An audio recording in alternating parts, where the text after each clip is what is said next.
السلام علیکم۔ آج نوران اکیڈمی میں ہم اپنی زندگی کے کام کے حقیقی پیمانے پر بات کریں گے، اخلاص کا وزن۔ اگر آپ کو اس سے فائدہ ہو تو برائے کرم سبسکرائب کر کے اور اسے صدقہ جاریہ کے طور پر شیئر کر کے ہماری مدد کریں۔ تو آج ہم بات کریں گے کوشش، میراث اور اس گہرے اسلامی نقطہ نظر پر کہ جب ہماری دنیاوی ذمہ داریاں ختم ہو جاتی ہیں تو حقیقت میں کیا چیز باقی رہ جاتی ہے اور کیا چیز سب سے زیادہ اہمیت رکھتی ہے۔ آئیے ذرا اس گہری حقیقت پر غور کرتے ہیں کہ تمام دنیاوی عہدے، چاہے وہ کتنے ہی بلند کیوں نہ ہوں، عارضی ہیں۔ ایک دن یہ سب ختم ہو جائیں گے۔ یہ ایک ایسی سچائی ہے جو ہمیں عاجزی سکھاتی ہے۔ اور یہ وہ لمحہ ہوتا ہے جب ہماری پیشہ ورانہ زندگی ختم ہو جاتی ہے۔ جب عہدے اور کام سب ختم ہو جاتے ہیں تو پیچھے کیا رہ جاتا ہے؟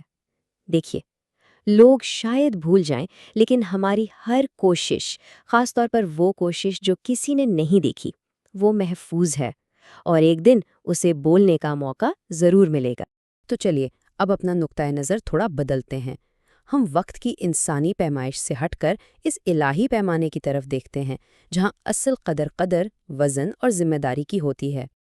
دیکھیے، دنیا ہم سے پوچھتی ہے کہ ہم کتنے کامیاب تھے، لیکن اسلام ہم سے ایک کہیں گہرا سوال کرتا ہے: ہم کتنے امانت دار تھے؟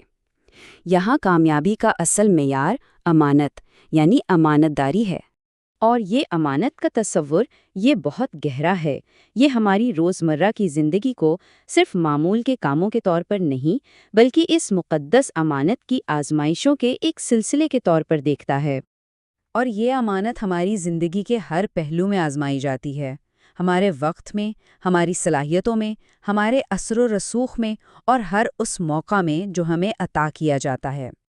اچھا، اب آتے ہیں ان اعمال کی طرف جن کی قیمت سب سے زیادہ ہے، یعنی وہ اعمال جو دنیاوی پہچان کی کسی بھی توقع کے بغیر صرف اور صرف اللہ سبحانہ وتعالیٰ کے لیے کیے جاتے ہیں۔ انسانی تعریف اور تالیاں تو وقت کے ساتھ مدھم پڑ جاتی ہیں، ہے نا؟ لیکن الہی ریکارڈ کامل ہے۔ دیانت اور دیکھ بھال کا ہر وہ عمل جو کسی نے نہیں دیکھا اس میں محفوظ ہے۔ آئیے ایک استاد کی مثال پر غور کرتے ہیں۔ وہ کبھی مشہور نہیں ہوئے، لیکن ان کی زندگی ہمیں مخلص اعمال کی حقیقی قدر سکھاتی ہے۔ ان کی زندگی بیرونی اعزازات یا عوامی توثیق سے بالکل خالی تھی۔ کوئی ایوارڈ نہیں ملا، نہ ہی وہ کبھی کسی بڑے سٹیج پر کھڑے ہوئے، لیکن ان کی وہ صابرانہ، بار بار دہرائی جانے والی اور غیر دیکھی کوششیں وہ رائیگاں نہیں گئیں، بلکہ وہ دوسروں کے لیے ہدایت کا ذریعہ بن گئیں، جو ان کے جانے کے بہت بعد تک قائم رہیں۔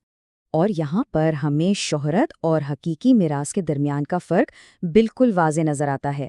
حقیقی میراث کی پیمائش تالیوں سے نہیں، بلکہ دوسروں کو پہنچنے والے فائدے سے ہوتی ہے۔ دیر پا اثر اکثر عوامی نظروں سے دور، خاموشی سے پروان چڑھتا ہے۔